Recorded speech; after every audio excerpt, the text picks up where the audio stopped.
Welcome back to free class મિત્રો. આજે આપણે ધોરણ 4 સ્વાધ્યાય પોથી ભાગ નંબર 4 વિષય ગણિત પ્રકરણ નંબર 9 અડધું અને પા વિશે અભ્યાસ કરીશું. આ એકમમાં મિત્રો કોઈ એક વસ્તુના એક સરખા બે ભાગ કરીએ તો દરેકને આખી વસ્તુ કે અડધો ભાગ કહેવાય. તેને એકના છેદમાં બે વડે દર્શાવાય છે. કોઈ એક વસ્તુના ચાર સરખા ભાગ કરીએ તો દરેકને આખી વસ્તુનો પા ભાગ કહેવાય, જેને એકના છેદમાં ચાર વડે દર્શાવાય છે. કોઈ એક વસ્તુના ચાર સરખા ભાગ કરીએ તેમાંના ત્રણ ભાગને આખી વસ્તુનો પોણો ભાગ કહેવાય, તેને ત્રણના છેદમાં ચાર વડે દર્શાવાય છે. ત્યારબાદ મિત્રો પ્રશ્ન નંબર 1 છે. એક બિલાડી પોતાના બચ્ચા માટે રોટલાના અમુક ટુકડા કરે છે. તેના બચ્ચા કહે તેવો ટુકડો તે આપે છે, પરંતુ બિલાડીને સમજ પડતી નથી કે તેને કેટલો ભાગ આપવો. તો ચાલો તેને મદદ કરીએ, યોગ્ય જોડી બનાવીએ. તો પહેલી બિલાડી કહે છે અડધાથી મોટો, એટલે કે આ ભાગ એને આપ્યો. બીજી બિલાડી કહે છે મને અડધો આપો, તો એને આ ભાગ આપ્યો. ત્રીજી બિલાડી કહે છે મને અડધાથી નાનો આપો, એટલે આ ભાગ આપી. ચોથી બિલાડી કહે મને આખો આપો, એટલે એને આ ભાગ આપ્યો. ત્યારબાદ મિત્રો પ્રશ્ન નંબર 2 છે, માગ્યા મુજબ જવાબ આપો. પહેલો પ્રશ્ન છે કેટલા ફૂલ છે? તો ફૂલ ગણવાના છે, કુલ 12 ફૂલ છે. ત્યારબાદ બીજો પ્રશ્ન છે તેમાંથી અડધા ઉપર રાઉન્ડ કરો, એટલે જે અડધા 12ના અડધા કેટલા થાય? 6 ફૂલ, તો એના ઉપર આપણે રાઉન્ડ કરવાનું છે.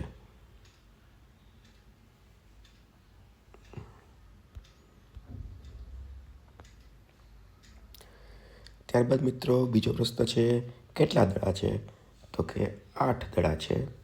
તેના 4 બાળકો વચ્ચે સરખા ભાગ વહેંચતા દરેકના ભાગમાં કેટલા દડા આવશે? તો કે 2 દડા આવશે. ત્યારબાદ પ્રશ્ન નંબર 3 છે કેટલા પતંગિયા છે? 6 પતંગિયા છે. રમેશ તેમાંથી અડધા પતંગિયા લઈ જાય છે, તો સમીરને કેટલા પતંગિયા મળશે? 3 પતંગિયા મળશે. ત્યારબાદ મિત્રો મોતીનું ચિત્ર આપેલું છે. કેટલા મોતી છે? 16 મોતી છે.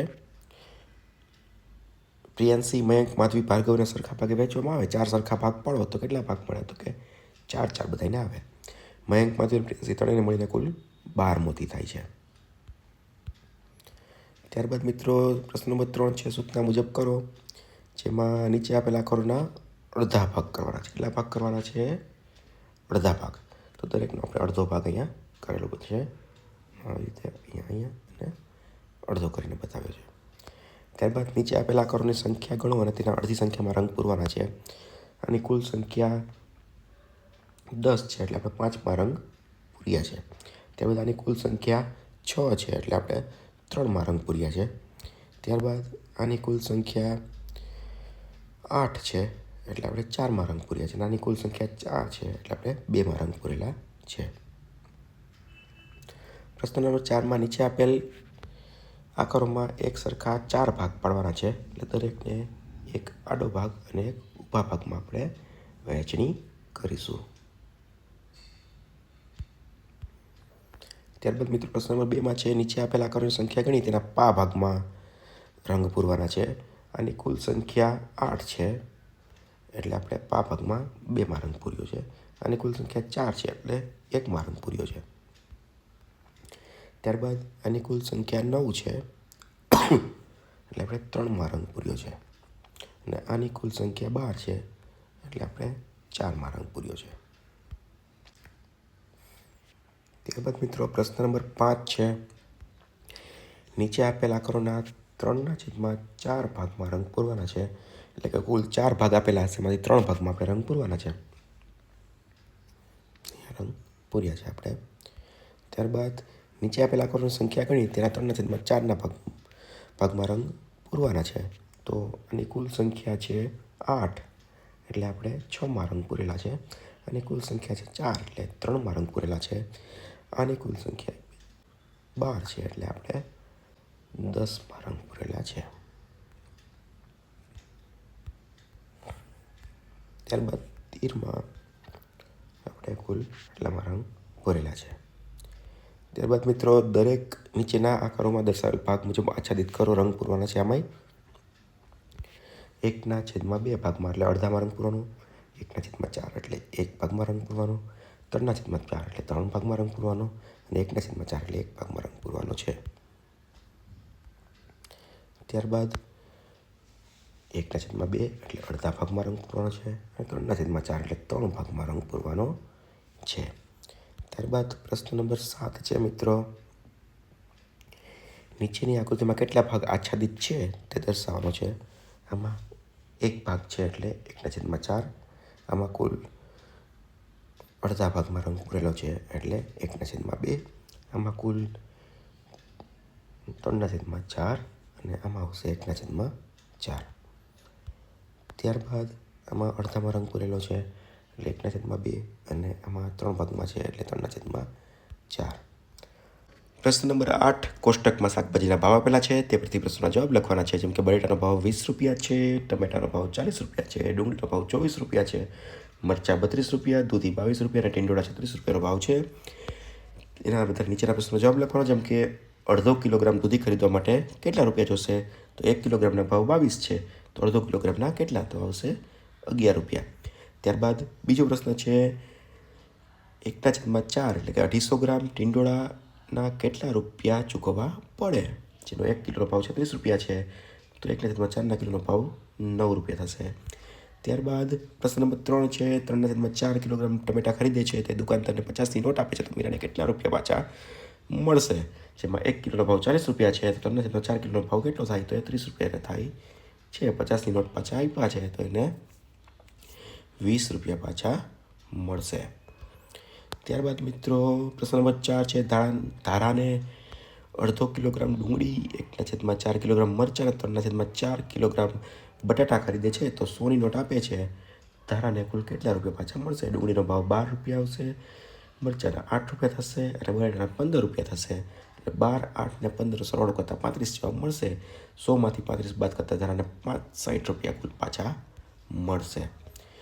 ત્યારબાદ પ્રશ્ન નંબર 5 છે જો તમારી પાસે 100 રૂપિયા હોય ને તમારે કોઈ પણ 5 શાકભાજી ખરીદવાના છે, તો તમે કયા શાકભાજી અને કેટલા પ્રમાણમાં ખરીદી શકશો? આ શાકભાજીનું પ્રમાણ અને તેના ખર્ચાની કુલ યાદી તૈયાર કરો.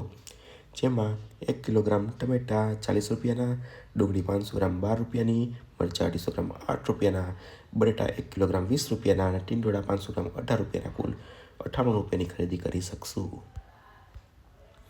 ત્યારબાદ પ્રશ્ન નંબર 9 છે કોયડા. પ્રશ્નના ઉત્તર છે 1 મીટર દોરીને 2 સરખા ભાગ કરીએ તો બંને ભાગની લંબાઈ કેટલા મળે? તે ભાગની લંબાઈ 70 સેમી કરતાં વધારે છે કે ઓછી કહેવાની છે. એટલે 1 મીટરમાં કુલ 100 સેન્ટીમીટર હોય, 2 સરખા ભાગ કરો તો 50 સેન્ટીમીટરના 2 ભાગ પડે. તે ભાગની કુલ લંબાઈ 70 સેન્ટીમીટર કરતાં ઓછી હશે. ત્યારબાદ પ્રશ્ન નંબર 2 છે 2 લીટર દૂધથી ભરેલી એક બોટલ છે, તેમાંથી 1/4 ભાગ દૂધ વપરાઈ ગયું, તો કેટલા દૂધ બાકી રહ્યું? તેમાંથી 500 મિલીની કેટલી બોટલ ભરી શકાય? વપરાયેલ દૂધ 2000 × 1 એટલે 4, જરૂર તો 500 મિલી આવશે. બાકી રહેલ દૂધ 2000માં 500 મિલી બાદ કરતાં 1500 મિલી, બાકી રહેલ 500 મિલીમાંથી 3 બોટલ ભરી શકાશે. ત્યારબાદ મિત્રો પ્રશ્ન નંબર 3 છે સવન પાસે 40 કેળા છે, તેમાંથી 1/4 ભાગના કેળા બગડી ગયા, તેથી ફેંકી દીધા. બાકીના કેળામાંથી અડધા તેણે જનકને આપ્યા, તો સાવન પાસે કેટલા કેળા બાકી રહ્યા? તો બગડી ગયેલા કેળા 40 × 1/4 એટલે 10 કેળા બગડી ગયા છે. વધેલા કેળા તો કે 30, 40માંથી 10 બાદ કરતા અને અડધા જનકને આપ્યા, તો 30 × 1/5 એટલે 30ના અડધા 15 થશે અને સાવન પાસે કુલ 15 કેળા બાકી રહેશે. રમ્યા પાસે 750 ગ્રામ દાળિયા છે, પવન પાસે અડધો કિલોગ્રામ દાળિયા છે, તો કોની પાસે વધારે દાળિયા?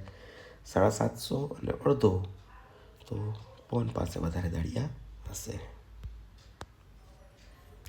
પ્રશ્ન નંબર 5 છે એક ટોપલીમાં 24 નારંગી છે, પોણા ભાગની નારંગી વેચાઈ ગઈ. હવે ટોપલીમાં કેટલી નારંગી બાકી? 24 × 3/4 તો કે 18 નારંગી આવશે, જેમાંથી ટોપલીમાંથી 18 નારંગી બાદ કરતાં 6 નારંગી વધશે.